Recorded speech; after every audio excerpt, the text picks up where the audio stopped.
Well, welcome everyone to Strait Science. Strait Science is a evening science seminar put on by University of Alaska Fairbanks, UAF, Northwest Campus here in Nome, and UAF Alaska Sea Grant, also in Nome. And you're in the home office tonight. Both Northwest Campus and Alaska Sea Grant, we are public servants of the Bering Strait region, and we serve all peoples of the Bering Strait region, which is the homeland and waters of the St. Lawrence Island Yupik, Central Yupik, and Bering Strait Inupiaq. Tonight, I want to say excited, but at the same time, a little nervous because of the news you may have for us. It is incredibly important. For those of you who live in the region, we are familiar with avian influenza, and we haven't seen it because the birds haven't come back for the spring yet, and they're underway. So we need to hear the latest and greatest. And for that, we have no better speaker on this than tonight's speaker, Andy Ramey. He is the director of and I've got to read this, the director of the Molecular Ecology Lab. So we know he's already like a rocket scientist at the U.S. Geological Survey, because they do the research on birds for birds that are under Fish and Wildlife and USGS, the Geological Survey. And he's the director of the Molecular Ecology Lab at the Alaska Science Center in Anchorage. So with that, we are really grateful to have the wonderful Andy Ramey coming to us live from Anchorage. So with that, thank you so much, Andy Ramey, for coming, and please take it away. We are all needing to hear what you have to tell us. Thank you so much. Gay, I really appreciate the kind introduction and you and everyone else having me here tonight. I very much appreciate the opportunity to speak with you all as part of the Strait Science lecture series. So I am going to turn my camera off during this presentation. I would like to play some videos for you tonight, and bandwidth is frequently an issue for me here at the Alaska Science Center. So I'll turn my camera back on during the question phase at the end of this presentation. I've already put some links and contact information in the chat. I'll be referencing these throughout the presentation, so please use them as helpful. So bear with me a minute here as I turn off my camera and try to get my presentation started.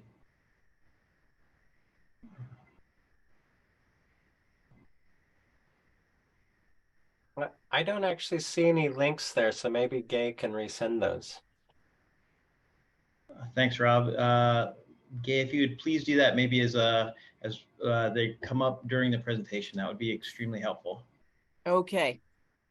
On it. Thank you, Rob. So are you able to see my presentation? Yes, we are. It looks terrific. Awesome. Great. So tonight, I'd like to provide an update on highly pathogenic avian influenza, also sometimes called bird flu. And I'm going to focus my talk on recent detections in wild birds and mammals, particularly those in the United States and here in Alaska. So I'll also provide some information on highly pathogenic avian influenza and other hosts and regions, though this is mostly going to be for context.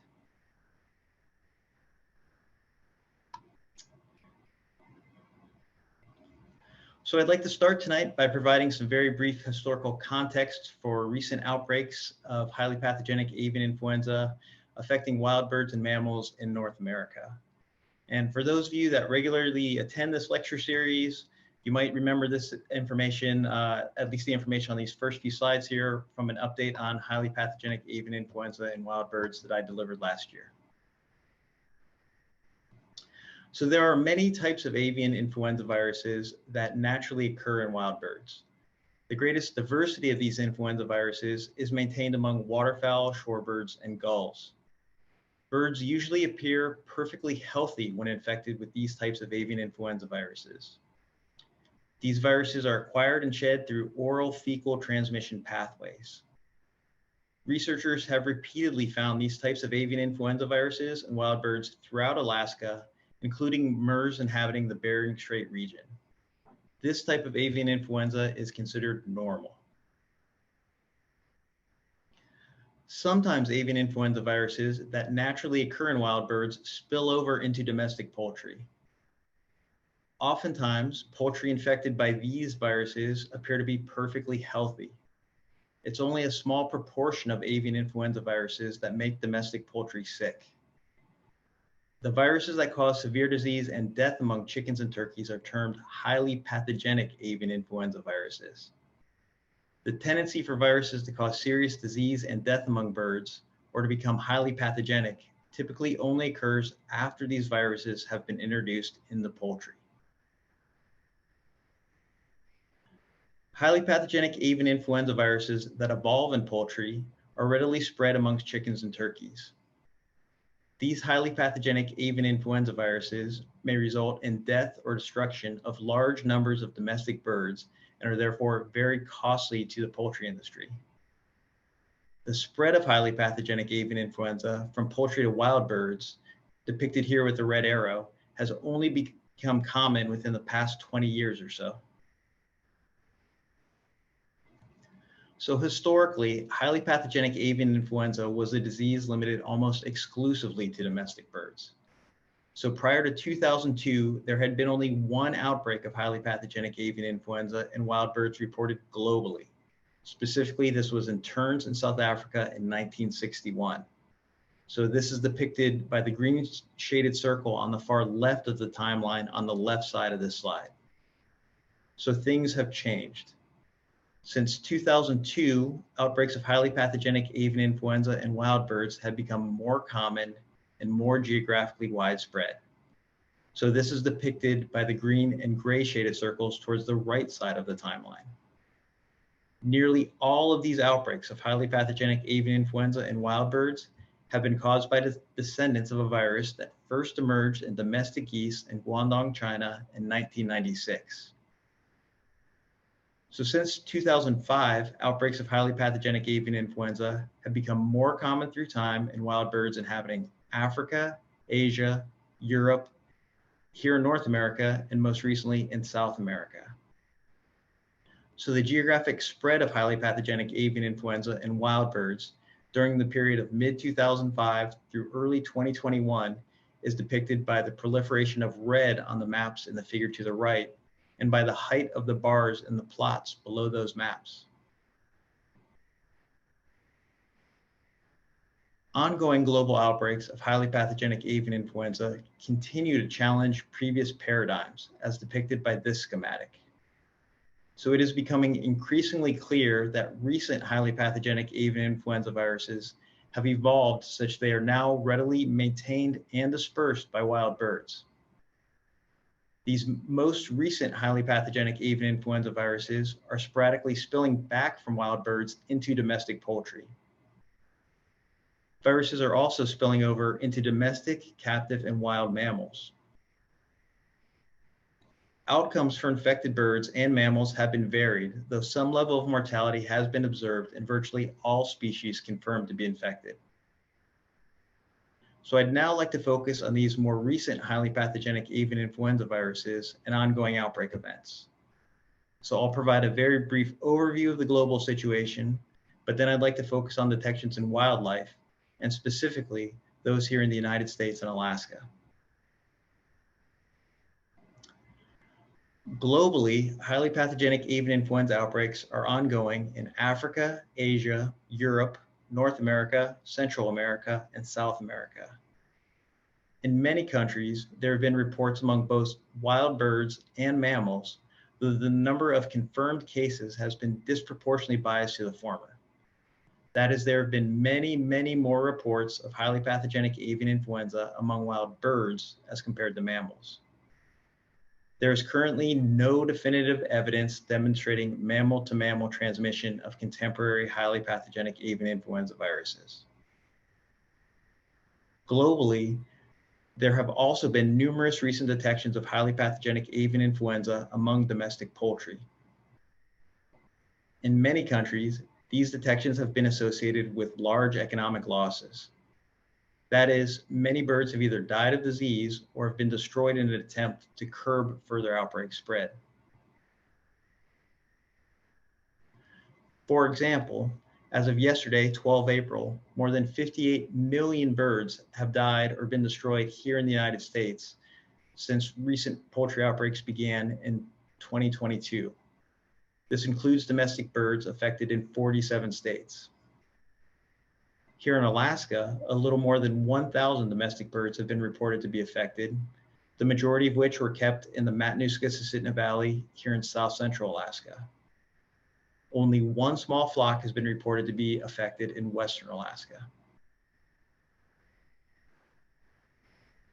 Globally, there have been relatively few sporadic cases of humans infected with highly pathogenic avian influenza viruses associated with these recent outbreak events. This plot of the number of recent human cases reported globally was taken from the CDC website.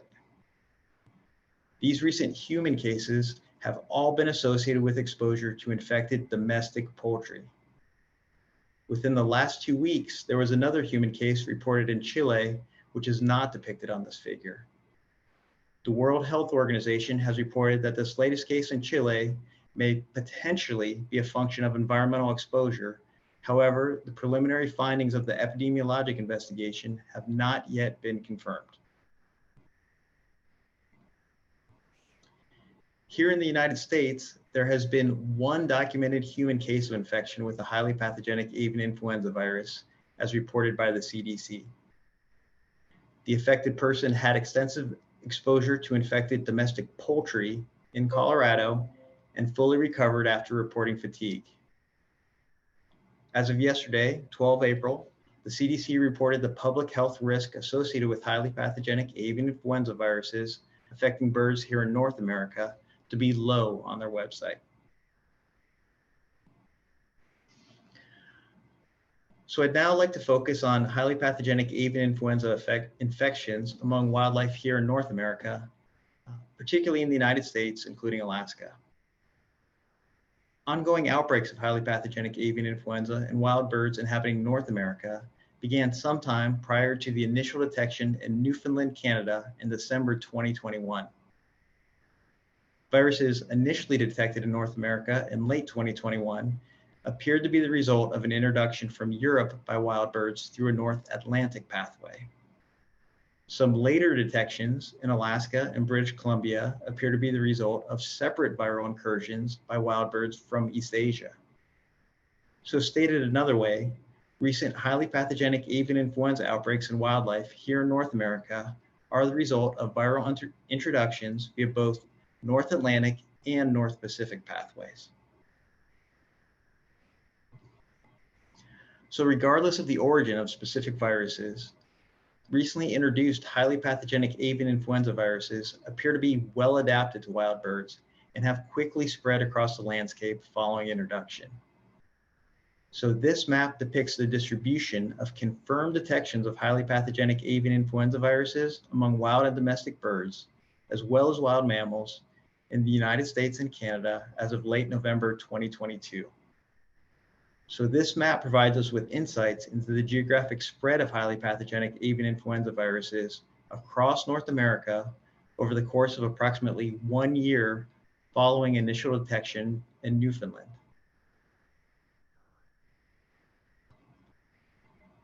So with regard to the adaptation of contemporary highly pathogenic avian influenza viruses in wild birds, I want to provide a brief summary of a laboratory challenge study that was recently conducted. Dr. Erica Spackman and colleagues inoculated mallard ducklings with a highly pathogenic avian influenza virus, which was recovered from a wild American widgeon in South Carolina in 2022. Mallard ducklings were exposed to this virus at high, medium, and low doses. These inoculated ducklings were co-housed with others that were previously unexposed to highly pathogenic avian influenza viruses. The scientists conducting the study found that all ducklings were ultimately infected with highly pathogenic avian influenza, including those individuals inoculated at low dose, as well as those exposed only via contact. Most mallard ducklings did not display clinical disease, though approximately 20% did present neurologic signs. Many birds also shed viruses for the duration of the study, that is through 14 days. 14 days is a relatively long viral shedding period for mallards exposed to avian influenza viruses. Viral shedding was observed among birds via both the oropharynx, or the front end of the bird, and the cloaca, or the back end. So collectively, this study provides evidence that mallards are readily infected with contemporary highly pathogenic avian influenza viruses, even at low doses, and they may shed viruses for a relatively long period of time. These findings indicate that recent highly pathogenic avian influenza viruses may be readily maintained and spread among ducks. As conveyed in the previous slide, the effects of highly pathogenic avian influenza among infected birds has proven to be variable. For example, some dabbling ducks infected with highly pathogenic avian influenza viruses, either naturally in the field or experimentally in the laboratory, have appeared seemingly healthy or asymptomatic. Other infected ducks have become sick and died. Thus far, asymptomatic birds from which highly pathogenic avian influenza viruses have been detected have most commonly been dabbling ducks, such as mallards, pintail, and teal. Some species appear to be particularly vulnerable to highly pathogenic avian influenza. One example of a species that may be particularly vulnerable to disease and death is bald eagle. Signs of disease displayed by birds that have become sick and have died include a lack of coordination, stumbling, inability to stand upright, inability to fly, swimming in circles, a twisted neck, or paralysis. So per the susceptibility of bald eagles to highly pathogenic avian influenza, I'd like to provide another brief summary of recent research conducted in the southeastern United States. Dr. Nicole Nemeth and colleagues reported on high rates of mortality and nest failure among bald eagles inhabiting the southern Atlantic coast. The authors described the fatal systemic disease among affected birds, including necrosis and encephalitis of tissues within major organs. So stated another way, the authors examined the carcasses of eagles that had died of highly pathogenic avian influenza and commonly found major organs to be swollen and with dead or dying tissues. Furthermore, metrics of nesting and breeding success were generally lower in 2022 during highly pathogenic avian influenza outbreaks in this region, as compared to data collected from recent years when highly pathogenic avian influenza was not detected in wild birds inhabiting North America. So the values of nesting and breeding success in 2022 are depicted by red dots in the plots at the bottom of this slide.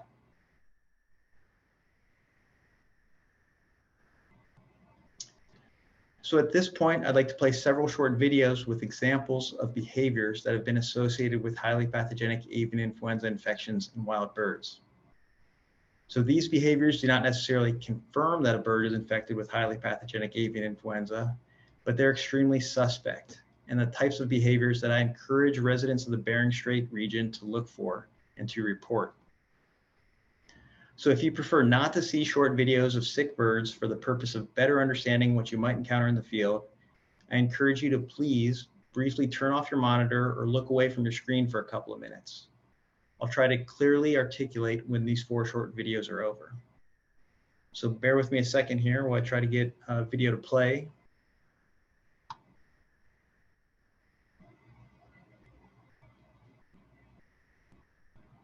So this first video was made in the Bering Strait region near Golovin in May 2022 and shared on the Leo network by Hunter Gray and Gay Sheffield.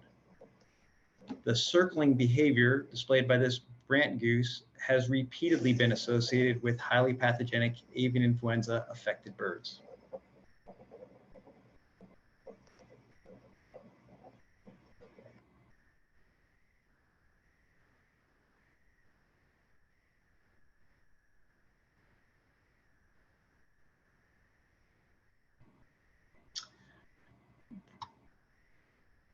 This next video was shared by Erica Stone from Hooper Bay on the Leo network around the same time last year as the previous video.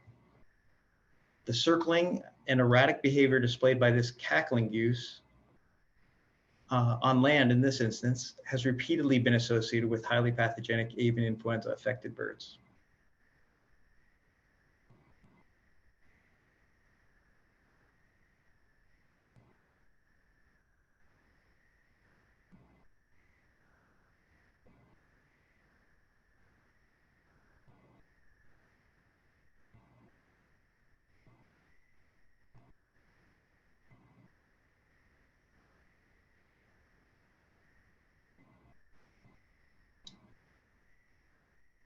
This next video is of a bald eagle in the Seattle area and posted to YouTube by Kirsty Muhl, an urban conservation specialist.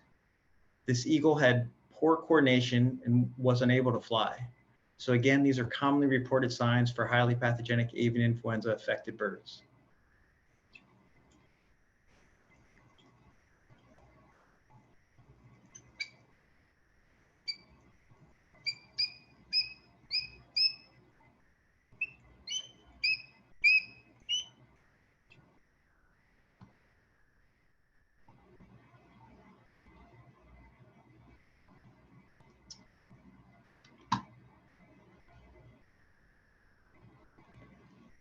And the last video I'll show is also of a bald eagle and was posted to Facebook by Who's Woods Raptor Center.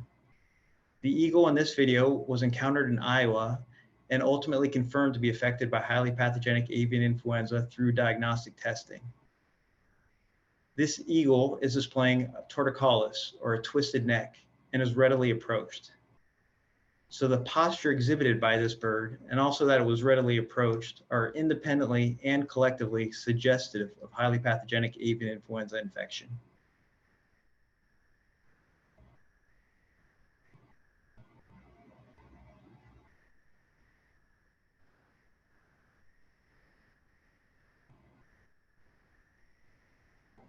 So for anyone that turned off their monitor or has otherwise intentionally not been viewing the presentation, I want to apprise you that I'm now finished showing videos of apparently sick birds. I appreciate your patience. So as conveyed in previous slides, some wild birds may recover from highly pathogenic avian influenza infection, while other birds succumb to disease and die. When numerous birds die during a relatively short interval and at the same general location, this is typically referred to as a mortality event. Mortality events sometimes involve large numbers of birds and may represent a conservation challenge, particularly when they involve a threatened or endangered species. For example, as part of a mortality event in Michigan and Wisconsin this past summer, approximately 1,500 threatened or endangered Caspian terns are estimated to have died from highly pathogenic avian influenza. There have also been numerous other mortality events reported to affect non-listed bird species in the United States since December 2021, including Ross's and snow geese, cackling and Canada geese, black vultures, bald eagles, and lesser scaup. Thus far, there has not been any very large-scale wild bird mortality events associated with highly pathogenic avian influenza here in Alaska, at least not to my knowledge. If you observe numerous sick or dead birds that you think may indicate the start or the continuation of a mortality event, I encourage you to please report this information as soon as reasonably possible to the phone numbers or websites in the chat. I'll highlight these again at the end of the presentation.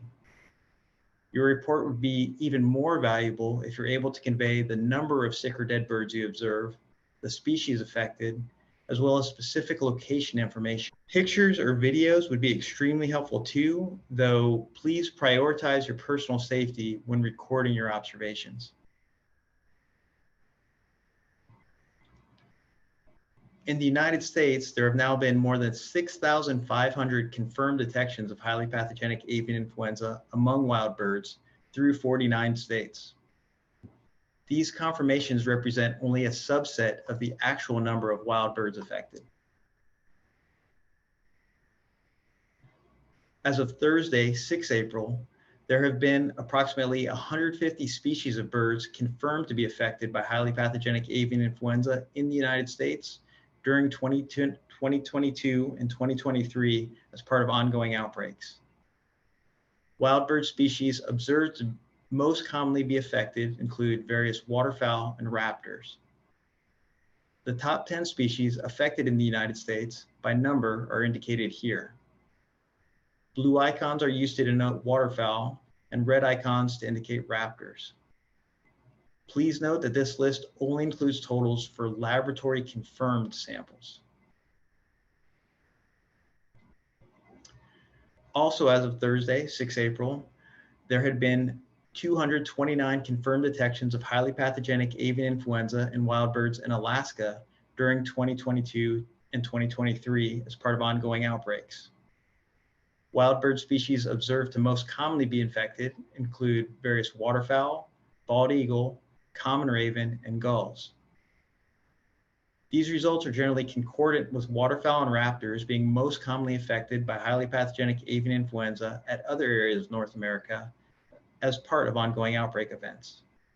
So for example, mallard, bald eagle, American green-winged teal, and Canada goose appear on lists of most commonly affected species for both Alaska and the entire United States. So I'd like to point out here that 2 species of gulls are identified as being among the most commonly affected species in Alaska. As I understand seabirds to be important to the culture and diet of people in the Bering Strait region, I would like to briefly mention additional relevant observations from other areas around the globe that are pertinent to the topic of highly pathogenic avian influenza in seabirds. Last summer in the North Atlantic, in both Western Europe and Eastern Canada, there were considerable mortality events associated with outbreaks of highly pathogenic avian influenza involving thousands or even tens of thousands of seabirds. Terns, gulls, gannets, and cormorants were among the seabirds most commonly reported to be affected. There have also been recent reports of mortality events of similar scale involving seabirds in Africa and South America. Seabirds affected in the southern hemisphere include cormorants, pelicans, and penguins. I therefore encourage residents of the Bering Strait region to please remain vigilant in watching for and reporting sick or abnormal numbers of dead or dying seabirds. So now I'd like to slightly pivot to talking about highly pathogenic avian influenza and wild mammals. As of 6 April, there had been more than 150 confirmed detections of highly pathogenic avian influenza among captive and wild mammals in the United States, as reported by the USDA. Similar to confirmed detections among wild birds, these cases represent only a subset of the actual number of mammals affected. On the right side of this figure, you can see a list of mammals from which highly pathogenic avian influenza detections have been made. You may note that many of these species are mesocarnivores, meaning that some proportion of their diet is from feeding on other animals, which may include birds. As of 6 April, there have been 4 USDA confirmed detections of highly pathogenic avian influenza publicly reported among wild mammals inhabiting Alaska. Confirmed detections were made from samples collected from red fox, black bear, and brown bear. These results are generally concordant with mesocarnivores being reported as the most commonly affected wild mammals at other areas of North America as part of ongoing outbreak events. Dr. Betsy Elsmo and colleagues recently summarized findings for 67 wild mammal cases of highly pathogenic avian influenza from throughout the United States in a preprint that's now available online.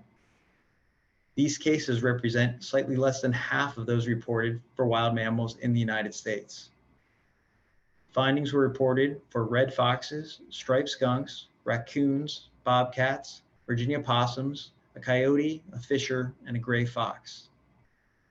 Nearly all of these cases were animals that were displaying neurologic signs such as seizures, a lack of coordination, tremors, lack of fear of humans, circling, blindness, or a twisted neck.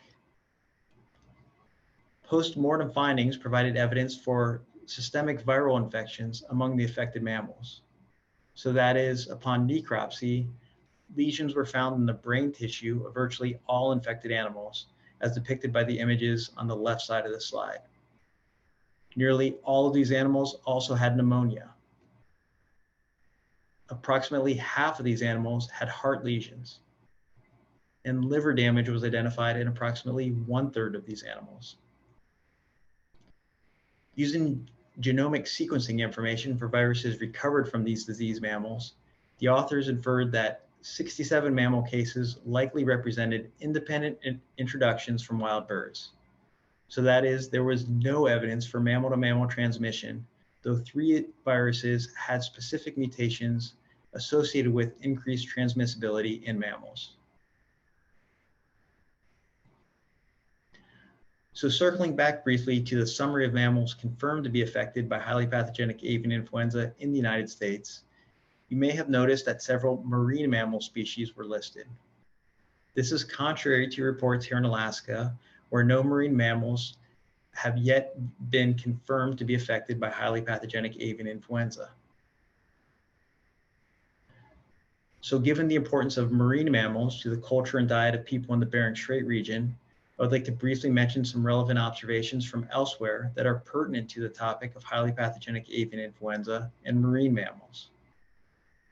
Last summer in the North Atlantic, in the same general area where there was considerable mortality among seabirds, an outbreak of disease among seals was confirmed to be associated with highly pathogenic avian influenza infection.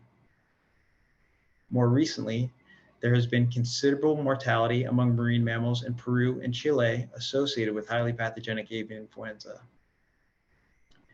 These detections of highly pathogenic avian influenza associated with marine mammals in South America were also in the same general area as seabird mortality events. Therefore, I encourage residents of the Bering Strait region to remain vigilant in watching for and reporting sick or abnormal numbers of dead marine mammals, especially if encountered in proximity to sick seabirds or unusual numbers of birds found dead. So if you're keen to track the latest developments pertaining to wildlife affected by ongoing outbreaks of highly pathogenic avian influenza here in North America, I'll offer a couple suggestions for web pages that you might bookmark or otherwise periodically consult. The USDA posts laboratory confirmed detections of high path avian influenza in wild birds and wild mammals inhabiting the United States online. These websites are updated periodically and links have been posted in the chat. If you have any questions or concerns regarding human health and safety on account of highly pathogenic avian influenza, please consult the CDC website listed on the bottom of this slide. The CDC is the lead agency when it comes to avian influenza and human health. And again, a link has been provided in the chat. For guidance on steps hunters can take to reduce the risk of highly pathogenic avian influenza to humans and domestic animal health, I'd like to direct you to USDA and US Fish and Wildlife Service websites listed on this slide. On these web pages, hunters can find numerous tips and best practices for protecting human and animal health while participating in subsistence or sport harvests. Links to these sites have also been posted in the chat. Finally, many of us here in Alaska are anticipating an uptick in reports of highly pathogenic avian influenza affected wildlife in the months ahead as wild birds return from their wintering areas in the lower 48 states and areas further south. As such, I'd like to remind everyone where they can report their important observations of sick and dead animals. So to report sick or dead wild birds, please call the US Fish and Wildlife Service Alaska Sick and Dead Bird Hotline at 1-866-527-3358 or 907-229-6357. Observations may also be reported to the LEO network, which can be accessed at the website listed here. To report sick or dead wild mammals, please contact the Alaska Department of Fish and Game at the email address listed here or call your regional Alaska Department of Fish and Game office. So these contacts are again all posted in the chat. If you have any problems reporting your observations from the Bering Strait region, please contact Gay Sheffield. Gay has been helping out with highly pathogenic avian influenza response since the latest outbreaks began, and she is a champion for your region. So with that, I thank you for your time and attention, and I'd be happy to answer any questions that you may have. All right. Well, thank you so much. And thank you to the audience. That there was a rude interruption there that had nothing to do with Andy Ramey, although I'm putting in your last thing on the chat. Ways people can contact you. And maybe Andy, we can get your face back too. Yeah, I'm trying to figure that out. I apologize, Gay. That's okay. Lower, it's the There we go. lower. There you are. You're back. All right. So before we get into questions, I just want to say thank you for your patience. We are not going to be so kind to people who beg to come in once I've enabled the boundaries. So with that, now is a good time for the Straight Science audience to put in, while you're thinking of your questions, and I see you, Kyle Cutting, while we think about what we're going to ask, give Andy Ramey a little love in the chat box, because it is never easy to be a straight science, and it's never easy to be, I was thinking of Zoom bombing, and actually I think it's sort of like modern streaking, really. That was thing growing up, right? People would get naked and then just run across football fields and stuff. So, no one's thought of that one yet. How to do that with Zoom. With that, Kyle Cutting, ask your question. What have you got? Oh, thanks for the presentation. I was wondering if Andy could describe when people would see avian influenza show up, kind of during the life history of a bird. So we're in migration, they're coming back to their summer breeding areas. Will we see just less birds arrive, or will we see sick and dying birds on nests? Is there a time that we would expect to start seeing sick birds? Thank you. That's a wonderful question, Kyle. I really appreciate that. And maybe I want to preface my answer with these latest viruses seem to be breaking all the rules. And so take what I say here with a grain of salt. Traditionally, there is a seasonal peak in avian influenza in late summer and autumn, when all the hatchier birds start to congregate. That is, when the young birds are starting to mature and become flighted and congregate.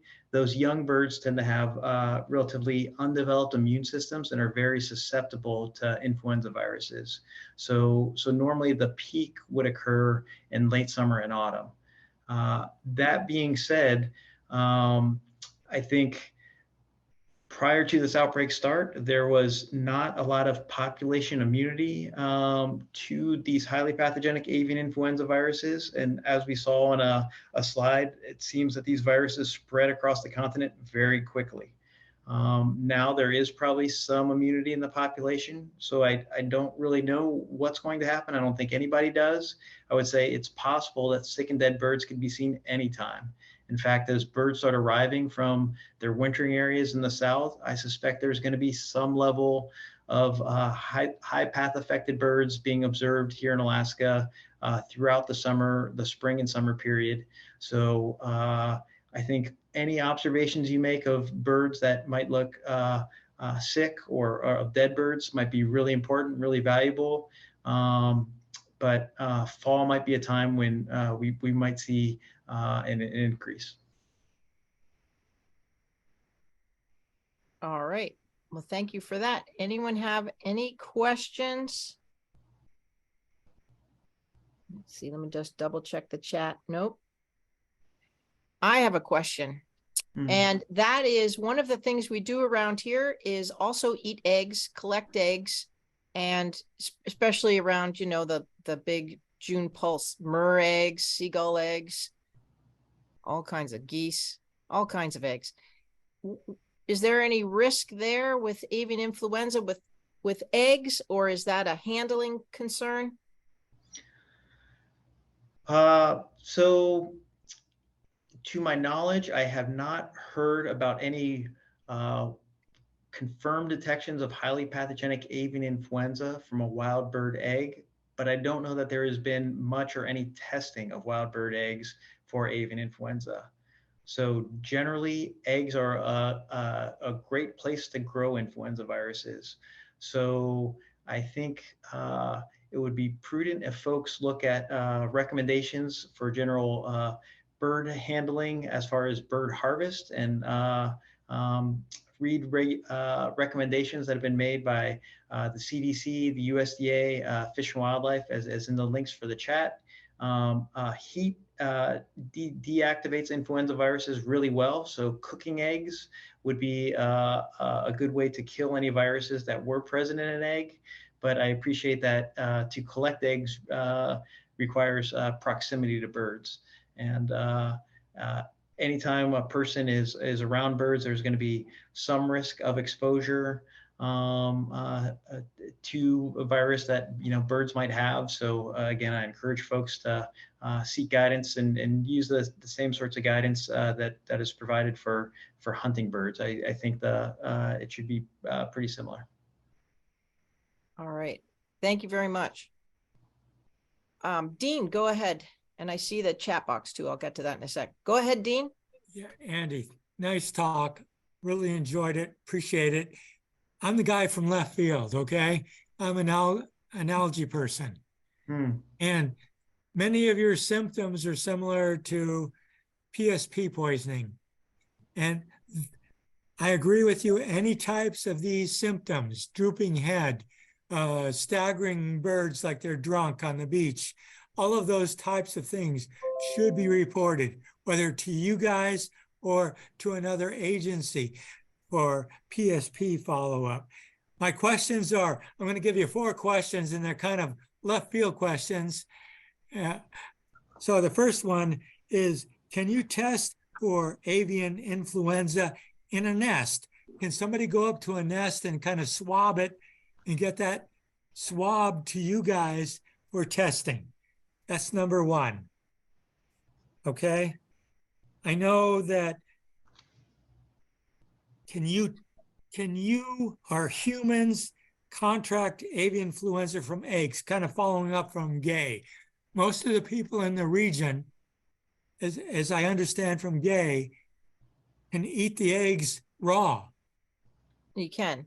The virus can, as I understand it, can get into the egg just from a bird being near it and contaminating. It can get into the egg.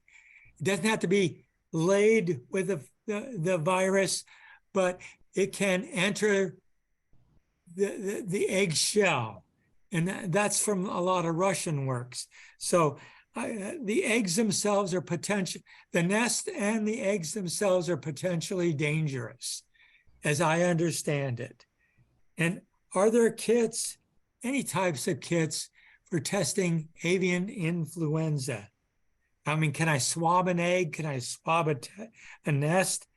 And would you guys considering any sampling of colonies on St. Lawrence or the Diomedes or any colonies in the Bering Strait area for these types of viruses?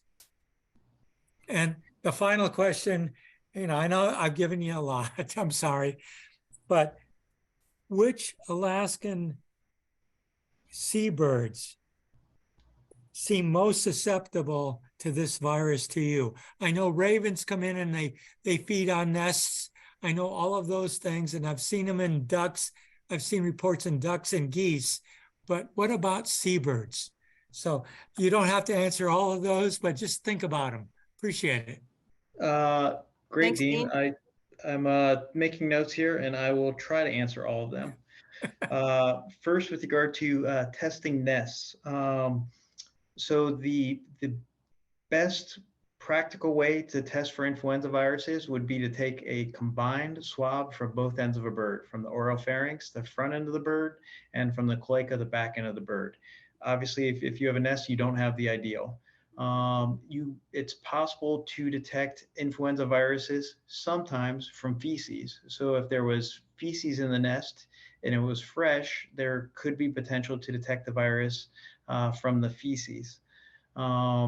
Oftentimes birds don't soil their nests. Some do, some don't. So if there's not feces in the nest and the bird's not in the nest, then I would say, no, it's not really practical to test the nest. If there was fresh feces, maybe it could be practical. But at the end of the day, I don't think testing of nests would be particularly productive. That is, I think there would be lots of negatives that may not be true negatives, that a bird could be infected, but the nest comes back negative because it's frankly a pretty lousy sample. With regard to contracting the virus from eggs, I can't speak to risk. That's risk to humans. That's outside of my purview. I defer you to the CDC, but I can tell you that I have never read or heard of a confirmed case of a human infected by a highly pathogenic avian influenza virus via egg consumption. I'm not saying it's never happened. I'm saying I'm unaware of any reports of that.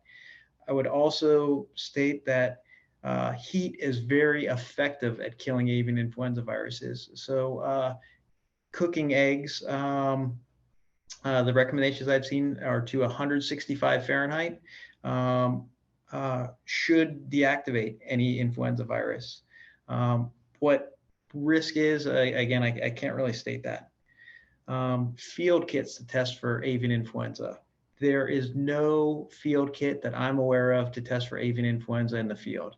So the diagnostic samples, all the reliable techniques that I know to test for avian influenza are laboratory based. They involve some expensive machinery, quantitative PCR machines, genetic sequencing. So these things are not really practical in the field. So briefly, I would say no, there's not really any field kits that could be deployed. Colony sampling in the Bering Strait region. I think there is potential something like this could occur. I think the steps would be if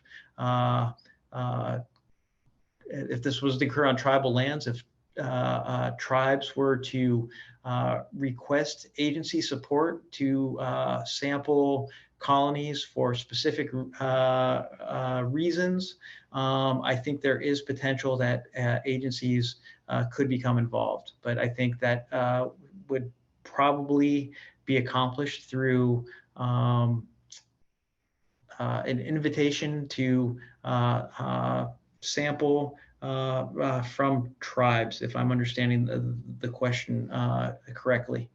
And finally, which Alaska seabirds might we expect to be affected by highly pathogenic avian influenza? I mean, my easy out would be any could be affected, but from what I know about avian influenza viruses, MERS are commonly affected by avian influenza viruses. We found them in MERS in the Bering Strait region in the past. That is low pathogenic, these sort of naturally occurring ones. But if they are sometimes infected by these naturally occurring avian influenza viruses, I would say they could certainly be affected by highly pathogenic avian influenza viruses. In fact, there were some MERS confirmed to be affected in Greenland earlier, sometime between 2022 and 2023. Gulls, we've had gulls affected by highly pathogenic avian influenza in Alaska already, so I'd say that could certainly happen again. Cormorants, there's been cormorants affected at other places throughout the globe, so I would expect cormorants would be a species you might expect to be affected.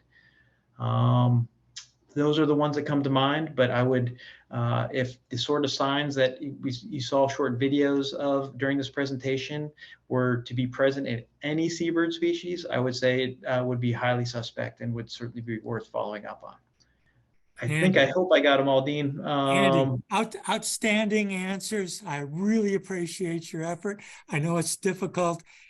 Thank you so much. You bet. Great questions, Dean. Yep. All right. And thank you, Dean, and thank you, Andy. And know that for here when you're in Western Alaska, I know that the tribes are important, and I've written that down about tribal invitations, and that's important for tribal lands. But every resident, regardless of your ethnicity, falls under the federal subsistence user. We are all for waterfowl and other seabirds and things like that. So if you're a resident out here, it doesn't matter. It's every person. Great point. Probably better stated, invited by the communities, maybe would be better stated. Yeah, no, but there's a connect, you're federal. So there's actually a real connection, for action. Absolutely. So don't, I'm just saying, don't limit yourself. There's everybody. Good point. In the chat box, I think there were 3 glaucous gulls from this region last year that tested positive. How many specimens from here were tested? I can answer that from my end of things. Please. So there were 15 birds, Kate, that I sent in that they had to be sort of pristine, freshly dead, that kind of thing. Or you watched them die, or in one case, you sort of helped them on their way a little bit. And for glaucous gulls, I sent in 4 glaucous gulls. Now, unfortunately, I've never received the results back from the Department of Interior, the Fish and Wildlife Service, because I think there was whatever. I've never received the results back for any of the birds that were sent in. I do go to the state website though, and Bob Gerlach and the state of Alaska have a list. I think maybe it's on one of your links. Is that right, Andy? Wasn't looking at the actual links, but there's a link if you Google state of Alaska bird detections, maybe fish and game, that kind of thing. So those results are there, and they only list them by Nome census burrow and not the actual location. So the birds that I sent in, Kate, were from the glaucous gulls were in 2 different locations. And I don't know which of the one that wasn't positive. So to me, I had to handle all those birds, and I'd sure like to know which one was which. But maybe that'll be forthcoming. And I know things get delayed, but any information, if anyone's listening, any information on the birds that were sent in, we would love to have any of that information back so we can go to the people and let people know what were the final results of their bird. So, and there were multiple species that were sent in. So if that helps with the glaucous gull, Kate, there were 4 sent in from here and 3 tested positive. If there were other people sending in birds, I do not know that either. So hope that helps. And if anyone has anything to add, please do. Okay, if I may, I want to share my screen here for a second because I want to show you something on one of the links. Are you able to see my screen here, the USDA website? Yes. So this USDA website, this is going to be all the laboratory confirmed detections for the entire country. So this, the National Vet Services Lab, NVSL, is the only lab that can give confirmative diagnostic testings for HPAI currently. I don't know if or when this is going to change. And so, here it has a total number of cases for the entire country, 6,000 plus, but you can search and you can here enter Alaska, for example, and get down to just the detections in Alaska. There's 229. And you can also, search by species. So I'm guessing there wasn't many or any glaucous gulls outside of Alaska. If I spelled this right. There was some. Here's one from Washington and one from California. So you can filter here a little bit to get some information from, the Bering Strait region. You can see here these couple glaucous gulls. Here's another one from Nome. So it looks like there's 3 that were confirmed positive here from Nome, or the Nome burrow. I'm presuming Nome that census is. area. Nome census area. So anyway, maybe that's helpful or not, but I just wanted to show you how you might be able to get some of the information you might be seeking from the USDA. That is helpful because I saw it has the date on it, and that I can maybe backtrack. But anyway, so thank you very much for showing us how to do that. That is great. And do you want to chuck that link in the? Maybe you just did. Nope. Chuck that link in the chat box in case anyone else wants to do that. Rob, I see your hand up, but I'm just going to go to the chat box because Mike Brubaker's been waiting. Great talk, Andy. We'd all give that a thumbs up. Can you speak to safety for pets? And this is some recent news, kind of makes this very pertinent question. Yeah, great question, Mike. I'm guessing you're alluding to some recent detections that have been made. For example, a dog in Eastern Canada came up high path avian influenza positive recently. There's been a few detections in cats. From the information I've been able to glean, it sounds like there is either confirmed or suspect exposure to birds in these cases. I'm not a domestic animal health person, but I mean, it just stands to logic that if you eliminated exposure of pets to birds, that would certainly improve the situation. You know, I'm not in a place I can speak to direct guidance, but maybe that's some food for thought for people. Thank you. I'm sure there's people working on messaging for that. And thank you, Mike, for that question, because I saw those, I get those strange, you know, I get all these sort of awful disease. What do you call them? Med digest, you know, you can hear all the latest. And I was thinking, oh, gee whiz, a dog? And oh, gee whiz, now cats? You know, that kind of thing. So thank you for bringing up that question in particular. All right, Rob Kaler, thank you so much. Yeah, hi Andy, you're a real pro. That Zoom bomber, that was you just navigated that like a professional. I did drop a link in from, this is World Health Organization. So first question, different versions of avian influenza. So there's H10s, there's H7s, H5s. What are we really concerned about? The one that I dropped in was an H3N8. Is that not to get into the weeds too much? You can keep it real short and simple, or short and sweet, whatever you want to call it. Sure. So this talk was largely focused on highly pathogenic avian influenza. So there can actually be multiple subtypes, is the lingo, of avian influenza that can be highly pathogenic, but they're all either H5 or H7s. Those are the only two subtypes that develop high pathogenicity, meaning that they kill domestic birds in particular. That's the definition. But generally, if they kill domestic birds, they can also kill wild birds.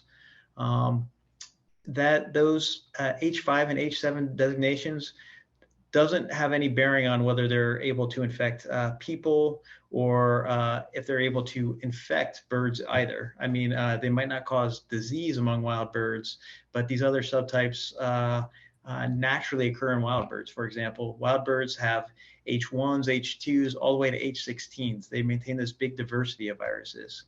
So H3N8, for example, that's a very common virus in wild birds here in Alaska. We detect H3N8 viruses in wild birds in Alaska every single year, tons of them. Not every H3N8 virus is exactly the same. I didn't click on the link that you put in from the World Health Organization. Periodically, different viruses will sporadically spill over from usually domestic poultry into humans or other animals, domestic animals, etc.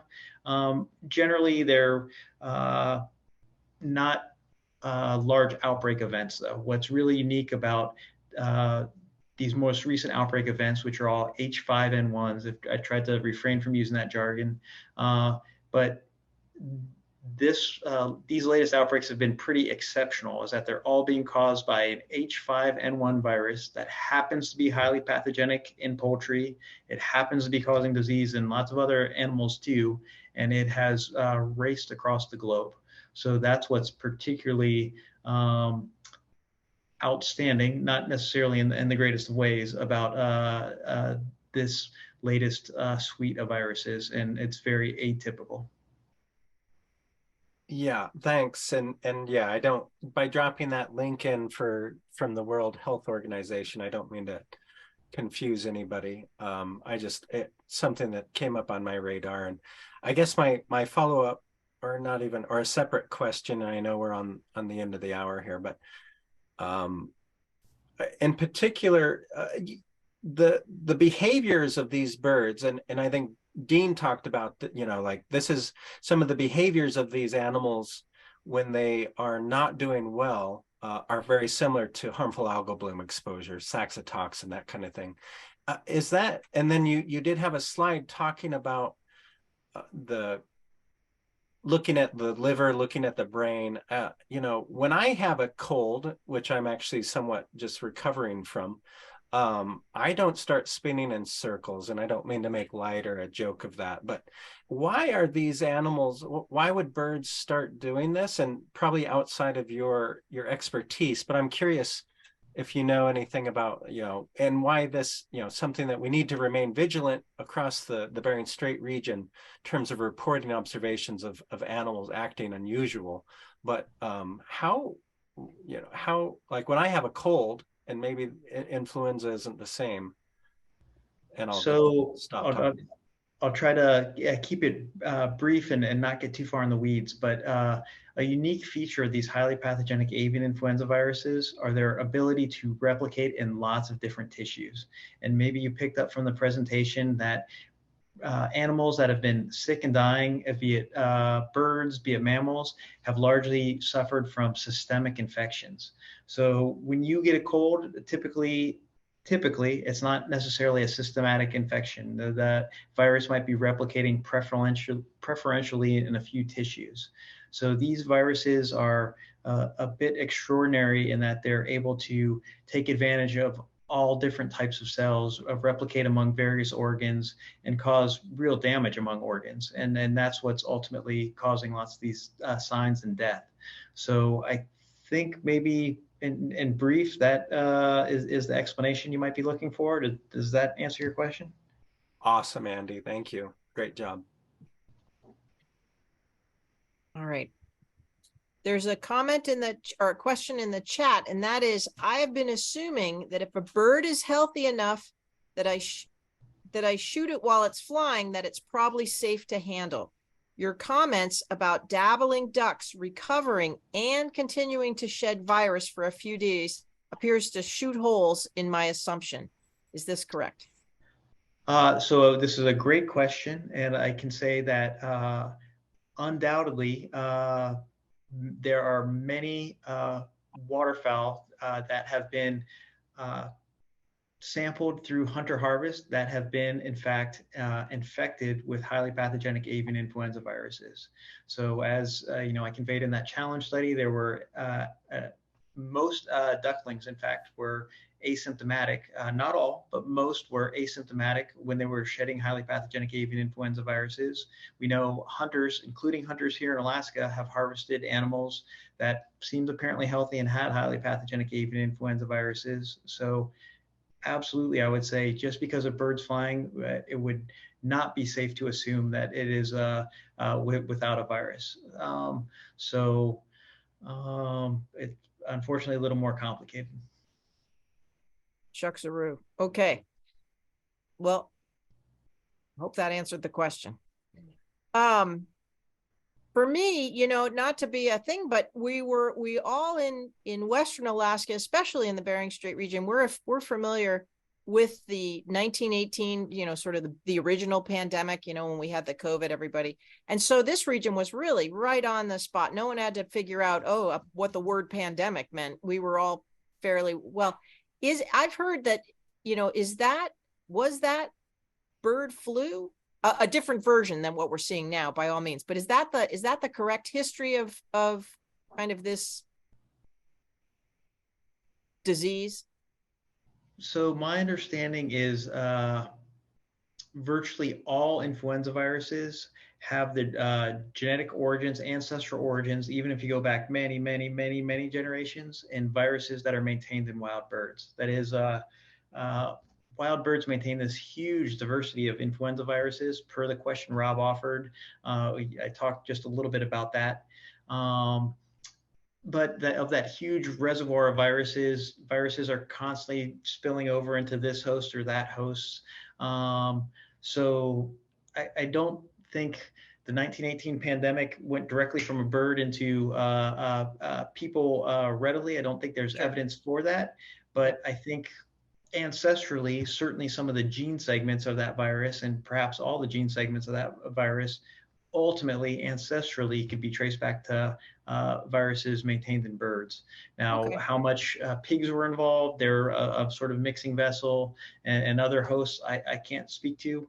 But the birds play this huge and very important role in the maintenance of this reservoir of influenza viruses that ultimately affect many other hosts. All right. No, I appreciate that. And, birds can scoot pretty much wherever they are built to scoot to. So that also probably helps. And we're really glad because this